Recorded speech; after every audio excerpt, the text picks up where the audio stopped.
Bonjour tout le monde, j'espère que vous allez bien. Voici une petite vidéo là, concernant la fin du chapitre 8 pour que vous soyez en mesure de bien faire vos exercices là, qui concernent les exercices de votre fin de chapitre dans Panorama. Donc, je vais vous partager quelque chose. Donc, un essentiel pour commencer. Si on descend un petit peu, on va aller dans le vif du sujet. Donc, je suis sur un tableau, en fait, il y a un tableau blanc partagé que je pourrais vous partager. Là, je suis dans Word, mais je peux écrire. Et vous pourriez écrire, vous aussi, si on prenait rendez-vous pour travailler ensemble. C'est possible d'écrire dans les deux sens. Donc, ici, on a vu comment trouver la somme des mesures des angles intérieurs d'un polygone ayant n côtés. Donc, j'ai besoin de ma petite barre ici d'annotation. Voilà, j'ai mon crayon. Donc, la somme des angles intérieurs d'un polygone, ça va être n-2 fois 180, où n, c'est le nombre de côtés. Donc, ici, j'ai 5 côtés, donc je ferai 5 moins 2 fois 180. Je vais vous expliquer après pourquoi on fait moins 2. Donc, 5 moins 2 fois 180, c'est 3 fois 180, ce qui donne 540 degrés. Donc, ici, on voit que si je pars de ce sommet-là que je viens d'encercler et que je divise mon pentagone en triangles, je vais avoir 3 triangles. 3 triangles, c'est 2 de moins que 5. On se rend compte qu'à chaque fois qu'on divise un polygone en triangle, il y a tout le temps 2 triangles de moins que le nombre de côtés. Et la somme des angles intérieurs d'un triangle, c'est 180. Donc, vu qu'il y a 3 triangles, la somme de chacun des angles intérieurs est 180, puis ces angles-là forment à eux tous les angles intérieurs du pentagone. Donc, quand on va les additionner tous, ça va faire 540. Donc, c'est de là que vient la formule, le pourquoi de la formule. Donc, on va toujours faire le nombre de côtés moins 2 fois 180.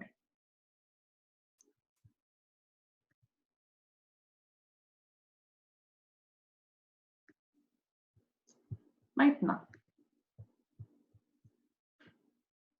si on a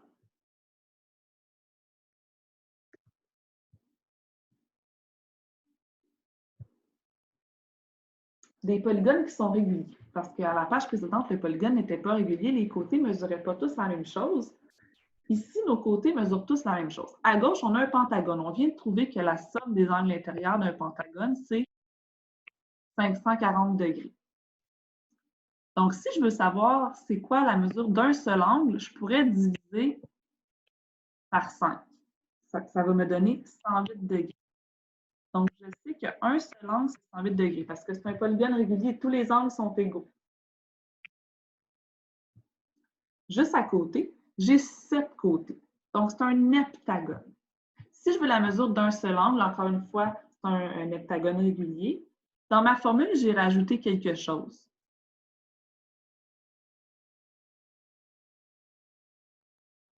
J'ai rajouté le fait de diviser par n. Quand je divise par n, je divise par le nombre de côtés. Donc, n-2 fois 180, ça va me donner la somme de tous les angles intérieurs de mon polygone. C'est une formule qui fonctionne, que ce soit régulier ou irrégulier. Mais là, si je veux la mesure d'un seul angle, vu qu'ils sont tous égaux, je peux diviser par n, qui correspond à mon nombre de côtés. Donc, j'ai 7 côtés. Je vais faire 7 moins 2 fois 180 divisé par 7. Et ça donne environ, donc je vais remplacer ça par des petites vagues, 128,57 degrés. Donc ça va être un angle intérieur, un seul angle intérieur d'un polygone à 7 côtés.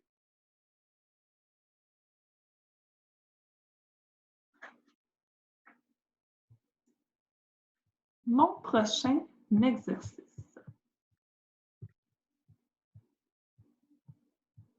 On va parler des angles extérieurs. C'est parfois très pratique aussi de savoir comment ça fonctionne avec les angles extérieurs pour résoudre des problèmes.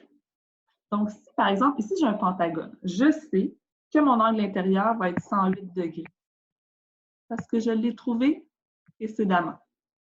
On a trouvé c'était quoi dans la page précédente. Donc, je fais juste vérifier. On sait qu'un angle, c'est 108 degrés. Si je veux trouver l'angle extérieur, c'est ici. Donc, c'est toujours sur le prolongement d'un côté. Donc, vous voyez, je le prolonge. l'angle qui est formé par le côté, mais à l'extérieur sur le prolongement. Ça, ces deux angles-là ici, lui, puis lui, où j'ai mis 1 et 2, ce sont des angles qui sont adjacents supplémentaires. Donc, ça veut dire que leur somme, c'est 180. Donc, je pourrais faire 180 moins 108 pour trouver 72 degrés. 72 degrés, c'est l'angle qui est ici, c'est l'angle extérieur. Ce qu'il faut savoir, c'est que la somme des angles extérieurs, si je fais un petit dessin comme ça, c'est pas à la règle, mais ça vous donne une idée, de tous les angles extérieurs, peu importe le nombre de côtés, ça va toujours être 360. Donc, contrairement aux angles intérieurs, où ça change en fonction du nombre de côtés, les angles extérieurs, la somme, c'est toujours 360 degrés. Ici, si je fais 360 degrés, je divise par 7 côtés et l'essayer, pas par 7, par 5. 5 côtés. Oups.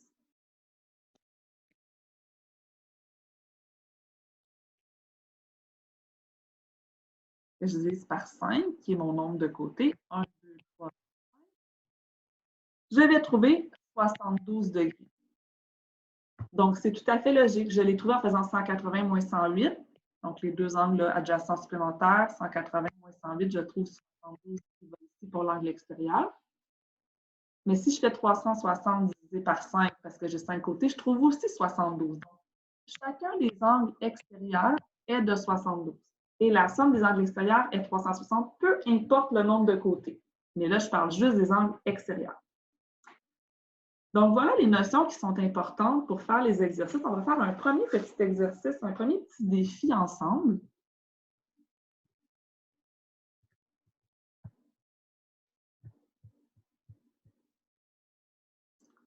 Donc, mon défi ici. Quel est le périmètre du polygone régulier dont l'angle intérieur mesure 120 degrés et dont le côté mesure 12 cm? Donc, ce que je vous suggère toujours, c'est de commencer par faire un petit croquis. Donc, ici, je dirais, bon, le périmètre, c'est le périmètre qu'on cherche, donc on va l'encercler ou le souligner. L'angle intérieur mesure 120. Donc, je vais faire deux côtés approximativement parce que c'est un croquis. J'ai un angle de 120 à l'intérieur. Et la mesure du côté, c'est 12 cm. Donc, ça, c'est mon croquis. Ce que je cherche, c'est le périmètre. Donc, pour être en mesure de trouver mon périmètre, je n'ai pas le choix. Ce que je dois faire, c'est trouver le nombre de côtés. Ce qu'on fait, ce qu'on vient d'apprendre, c'est que les angles extérieurs, c'est facile. On sait que la somme des angles extérieurs, c'est 360 degrés. Donc, ici, on va commencer par trouver un angle extérieur, c'est combien? Donc, je vais faire 180 moins 120, ce qui me donne 60 degrés. Donc, je sais qu'un angle extérieur de ce polygone-là, que je ne sais pas combien de côtés, est de 60 degrés. L'autre chose que je sais, c'est que la somme des angles extérieurs, c'est 360. Donc, je vais faire 360 divisé par 60. Ça va me donner le nombre de 60 degrés, donc le nombre d'angles extérieurs qu'il y a, qui va correspondre au nombre de côtés. Donc, quand je divise par 60, ça me donne 6. 6 côtés. OK, donc c'est un hexagone. Si j'ai 6 côtés qui mesurent tous 12 cm, je vais faire 6 fois 12. Et ça va me donner 72 cm. Et ça, bien, ça va être mon périmètre. Donc, on pourrait le dire, le périmètre est de 72 cm. Donc, ça fait une petite révision de ce que tu as vu il y a quelques cours concernant la fin du chapitre 8, concernant les polygones à plusieurs côtés, les angles intérieurs et extérieurs. Là, tu vas avoir à suivre tes séquences didactiques pour faire les exercices, vérifier ta réponse finale et on va aussi te demander de mettre une photo de ta démarche. Donc, bon travail et à bientôt!